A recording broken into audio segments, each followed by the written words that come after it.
Élevés ou qui ont poussé à moins de 100 km de Saint-Léger sous Cholet. Telle est la philosophie de la ferme de chez nous. Le magasin a vu le jour maintenant il y a 2 ans et demi à l'initiative de 4 producteurs locaux. Magasin dans lequel sont proposés des fromages, des légumes, du vin, bref que des produits de producteurs et d'artisans locaux. Est-ce que ce type de concept et de structure est une réponse pour enrayer la crise agricole actuelle? Je vous propose d'écouter tout de suite Hugues Vigneron, l'un des 4 gérants.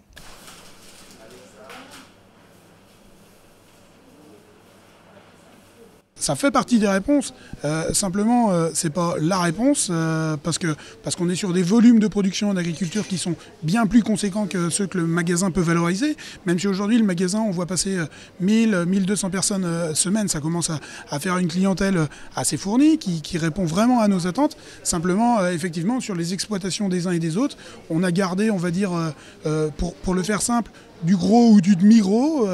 Nous, on continue de vendre du lait à la laiterie. Chez Mathieu, il continue de vendre des bêtes par la filière conventionnelle, on va dire. Mais simplement, le magasin, il apporte une certaine valorisation. Et puis je crois qu'il a un rôle de communication qui est important auprès de notre clientèle. Parce que les gens qui viennent à notre rencontre au sein de notre structure, ils ont l'occasion d'échanger avec des gens qui sont passionnés par leur métier d'agriculteur, qui ont cette passion chevillée au corps. Et puis aujourd'hui, ça nous permet d'échanger autour de notre métier, de rendre un peu quelques lettres de noblesse à notre profession, qui, c'est vrai, souffre quand même de la crise. Ce qui pourrait faire qu'on fasse plus que de la vente directe, c'est que des magasins comme le nôtre, comme la ferme de chez nous, voient le jour à droite à gauche, qu'on structure une réelle filière, la ferme de chez nous, pourquoi pas, qu'on ait une enseigne qui soit forte, et puis que les gens, c'est pas qu'on devienne incontournable, mais qu'on vienne grappiller les petites parts de marché que la clientèle veut bien nous laisser. On va pas se mentir, ces parts de marché, on les prend à des gens qui existent déjà, ça s'appelle la grande distribution. On n'apportera pas la réponse de la grande distribution, simplement, chez nous on apporte de la transparence, de la traçabilité, de la saveur, de la fraîcheur. Ça, c'est des choses qui sont un peu oubliées dans le réseau grande distribution. Et du coup, c'est un argument qui plaît beaucoup à la clientèle. Aujourd'hui, ils sont très très sensibles à ça. Les gens, je crois qu'ils veulent bien consommer local. Après, il faut leur apporter un certain nombre de garanties quand même sur effectivement le fait que ce soit local. Alors chez nous, c'est 100 km, on est très transparent autour de ça.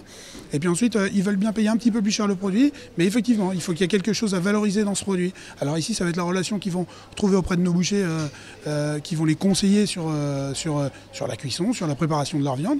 Et puis c'est aussi sur le petit mot qu'on peut leur glisser à la caisse, sur l'alimentation de nos animaux, sur la qualité environnementale de notre engagement par rapport au circuit court, et puis aussi par rapport à la gestion de nos exploitations, qui sont un peu montrées du doigt en ce moment.